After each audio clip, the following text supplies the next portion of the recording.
My name is Sarah Hagen. I am working on behalf of Chipotle's Real Food for Real Athletes program. Today I have Coach Nikko Martell from Tohopekaliga High School in Osceola County. I first met Nikko, I guess, last school year at the school where I was previously working. So Nikko, kind of just give us a little intro on you. You've been with Toe for your second year now. Where else have you coached before that? Before Toho, I was at Gateway High School. That's where I started my teaching and coaching career. I actually coached as an assistant under my former head coach from when I played baseball at Point Siena High School in the same county. So I got my start there. I've done some coaching stuff on the side as far as travel ball, and I'm an instructor at a baseball academy. But now I'm at Toho. We're in our second year as a school, and I was the first head baseball coach that they hired at the school, and still there, obviously. Awesome. So, kind of getting into this short little interview, just kind of want to give people a little bit better idea on who you are as a coach, but also your program at Toho. So, for those who are listening, since you grew up in Osceola County, went to Point Siena High School yourself, what does it mean and how does it feel for you to be coaching players who kind of are on the same path that you were as a youth player? It's actually a really cool opportunity because a lot of times I'll meet kids whose older brothers played when I played, or their parents coached. Another cool thing is a lot of the coaches that were coaching when I was playing are still coaching. So I'm at the same high school, so they've seen me go from this little 14, 15-year-old baseball player up to being a teacher and a coach. And so I have a lot of mentors in the field. I got a lot of guys who I can go to if I have any questions. If I'm struggling to come up with a practice plan for improving on something specific, I'll give one of them a call and say, hey, when you guys are struggling with this, what do you do at practice? And they're always more than happy to help. So it really is a unique opportunity because it's kind of like the system I was brought up in is now the system that I'm working in, and I get a lot of help from guys that have been doing it a lot longer than me. So it Yeah. is pretty cool. And then the kids, not much different than the kids I grew up with. So I can relate to them really well. I have a really good rapport with my players. And I mean, my players know what I expect from them, and they understand that I grew up kind of the same way they did. So it helps me a lot when trying to identify with the kids and come up with just trying to build that culture at the school.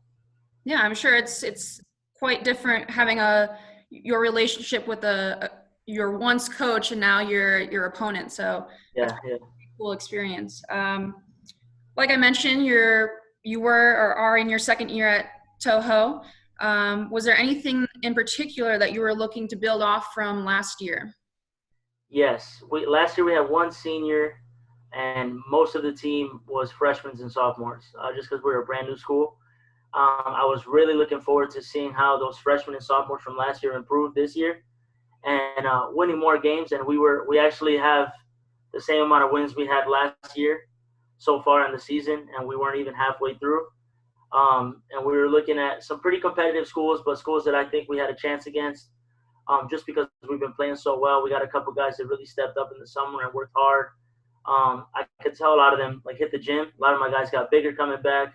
And then just working on stuff as a team helped us a lot.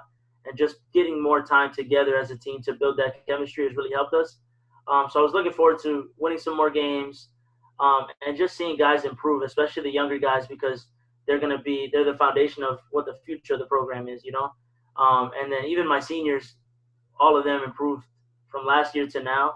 I mean, I got one guy that didn't even make the team last year as a junior, made the team as a senior this year and was really helping us a lot in certain roles, but really doing a great job for us. So that was cool to see.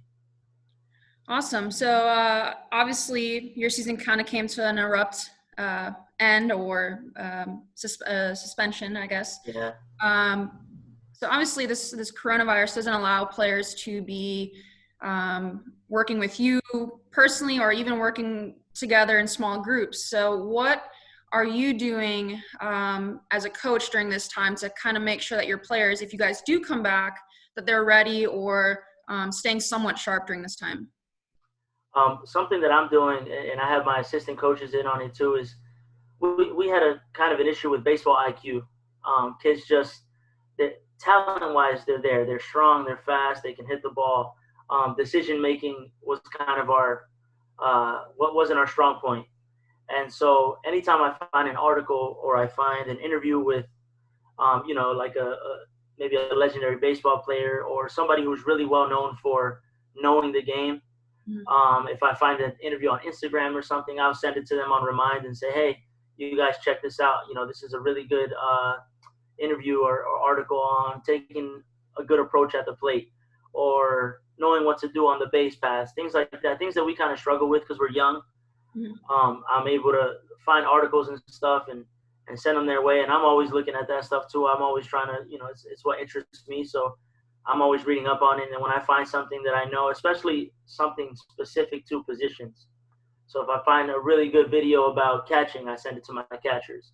If I find, sometimes they'll do these interviews with these pitchers where they'll talk about the way they grip a ball or the way they throw a pitch or what pitch they throw in a certain situation. I'll send that to my pitchers and kind of give them that insight.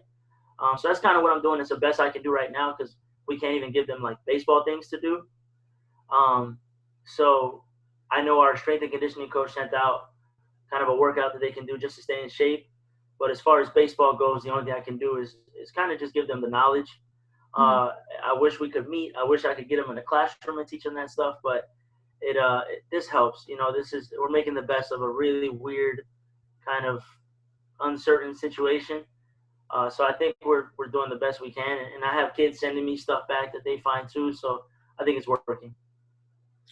So yeah, kind of building off of your last response, for me, being a former professional player and trying to learn as a player, I think watching film can have a huge impact on how you develop as a player, whether it's watching footage from your performance on the field or watching performance from a professional athlete. What kind of resources or what kind of advice would you give players who maybe can't be out in their backyard but want to still learn the game? What are some videos or players to watch?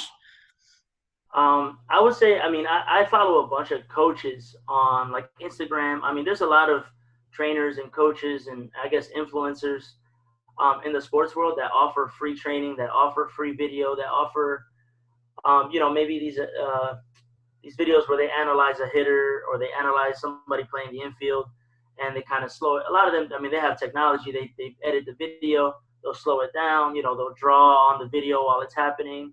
I can't think of any names off the top of my head, but I know there's a guy named Coach Lyle who coached for the White Sox and he coached a couple college programs.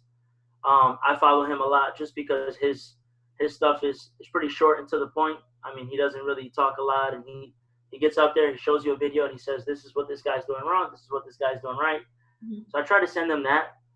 We also take video at every practice. So we have video of guys hitting, guys fielding, guys pitching, all that stuff. And that was originally just for the coaching staff to use. But since we're in this kind of limbo, we've been, we'll go over the video as a coaching staff, just get on the phone and say, hey, pull up this video, I want you to see something. And then if it's something that we think we want to share, we'll send it to the kid and just say, hey, just take a look at this, see what you're doing wrong. I think this is, don't want to overcoach because, we're not there in person, so it's kind of tough to do, but just give the opportunity for the player to look and say, hey, yeah, this is what I'm doing wrong. I never noticed that I did that. Right. Lastly, like you mentioned, this is kind of a weird and uncertain kind of time. What type of advice would you give your players or players who are are kind of dealing with the same circumstances? It's tough because I have guys at such different levels. Like, I have seniors who might have played their last baseball game ever and they didn't even know it because we didn't know that they were suspending the season after that game. And then I have my freshmen, sophomores, and even the juniors, the younger guys that will give my message to all of them would just be patience. There's nothing anybody can do about the situation we're in. We have to be home. We can't go out. It's just be patient and see how things kind of play out because there's nothing we can do. We can't control the situation. So just patience and adaptability, I would say. I've never had to switch up the way I do things so much as I have in the last week. Because, you know, we all have, especially as a teacher and coach, you get up at the same time early in the morning, the sun's not even up yet, and you have your routine. You get to work, you got your routine there, and then you start practice and you have your routine and you're home, you know, when it's dark again. And not having that, you know, as much as I would complain about, man, I'm never home. Every time I'm home, it's dark outside. I don't know what to do now. Like I'm trying to figure out ways to stay busy, ways to still kind of coach because I feel like I need that. And then just, you know, planning out my day is harder now. So it can't be much different for the kids. School's way different for them now. They don't have baseball. They're probably still trying to work out and they don't know what to do. So just patience. I think just ride it out and see where this takes us because there's, like I said, there's nothing we can do about it.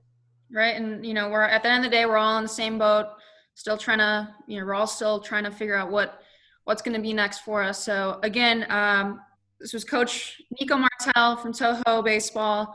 I appreciate you taking the time with me, and if season does come back, good luck the rest of the way. Yes, thank you. And I mean, this was pretty cool. Thank you for having me. I've never done something like this, so I feel pretty special right now. Awesome. Well, thank you. Thank you. All right, I'll talk to you.